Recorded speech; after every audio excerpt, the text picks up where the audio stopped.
بندر اور شیرنی کی دوستی۔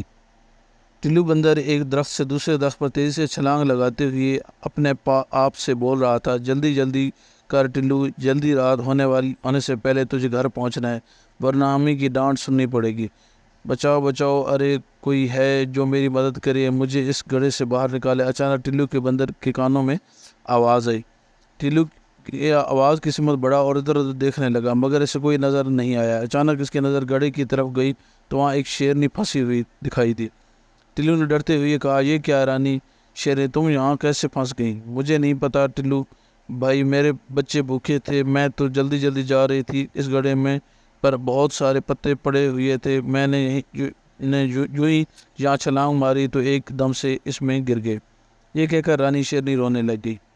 ٹلو نے کہا، اچھا اچھا، تم رونا بند کرو، میں تمہیں باہر نکالنے کا انتظام کرتا ہوں۔ ٹلو کچھ ہی دیر میں کہیں سے رسی ڈھونڈ لایا اور کہا، یہ لو، اسے مضبوطی سے پکڑو اور باہر آ جاؤ۔ کچھ ہی دیر بعد شیرنی باہر آ گئی۔ جیسے ہی شیرنی باہر آئی، ٹلو بندر ڈر کے مارے درخت پر چڑھ گیا کہ کہیں شیرنی اسے کھا ہی نہ جائے۔ رانی شیرنی نے کہا، ارے بندر بھیا، تم مجھ سے کیوں ڈر رہے ہو؟ تم نے تو میری جان بچائی ہے، میں تمہیں شکریہ کہتی ہوں، میں تمہارا یہ احسان کبھی نہیں بھولوں گی، آج سے ہم دوست ہیں، تمہیں جب بھی میری ضرورت پڑے گی میں ضرور تمہیں مدد کروں گی۔ ٹلو نے کہا، اچھا اب مجھے جانا ہوگا، میری امی میرا انتظار کر رہی ہوں گی۔ رانی شیرنی نے جاتے ہوئے کہا، ہاں میرے بھائی، بچے بھوکے ہیں، پھر ملیں گے۔ وہ دونوں ایک دوسرے کو خدا حافظ کہہ کر اپنی اپنی راہ چل دیے۔ کئی دن ایسے ہی گزر گئے، دونوں کی آپس میں ملاقات نہیں ہوئی، مگر ایک روز رانی شیرنی نے واقعی اپنے دوست کے احسان کا بدلہ چکایا۔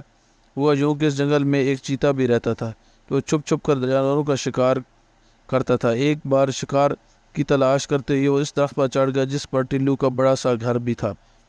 اس وقت ٹلو بندر اپنے گھر کی ٹہنی پر لیٹا اخبار پڑھ رہا تھا اور اس کی امی کچن میں فروٹ چاٹ بنا رہی تھی۔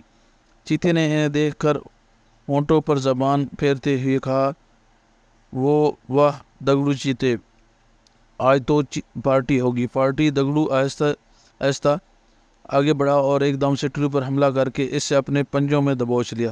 دگڑو چیتے نے غصے سے کہا، اب تجھے کون بچائے گا بندر کی اولاد، بچاؤ بچاؤ، ارے کوئی تو بچاؤ، اس ظالم چیتے سے میری جان بچائے۔ ٹلو چلا چلا کر مدد کے لیے پکارنے لگا۔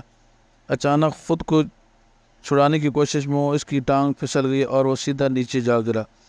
دگڑو چیتا بھی فوراً چھلانگ مار کر نیچے آ گیا اور آہستہ آہستہ بندر کے پاس آتے ہوئے کہنے لگا، اب تو تمہاری ٹانگ بھی ٹوٹ گئی ہے، بھاگ بھی نہیں سکتے تم۔ لیکن اچانک سے دگڑو رک گیا اور ڈرتے ہوئے کہنے لگا، رانی تم میرے راستے سے ہٹ جاؤ۔ رانی کہا، میں نہیں ہٹوں گی، نہیں، تمہیں نہیں پتا تم نے کس پر حملہ کیا ہے، میرے دوست پر حملہ کیا ہے۔ ٹلو میرا دوست ہے، ایک بار اس نے میری جان بچائی تھی۔ پھر رانی نے دگڑو کو بہت مارا، اتنا مارا کہ وہ دم دبا کر وہاں سے بھاگ گیا۔ ٹلو بندر نے رانی شیرنی کا شکریہ ادا کیا۔ رانی نے ٹلو سے کہا، ارے نہیں ٹلو بھائی، یہ تو میرا فرض تھا۔ پیارے بچوں، اس کہانی سے ہمیں یہ سبق ملا ہے، اور دوستوں کو مشکل کے وقت اکیلا نہیں چھوڑنا چاہیے، ان کی مدد کرنی چاہیے، چاہے جتنی ہی بڑی مشکل ہو، ہمیشہ ان کا ساتھ دینا چاہیے۔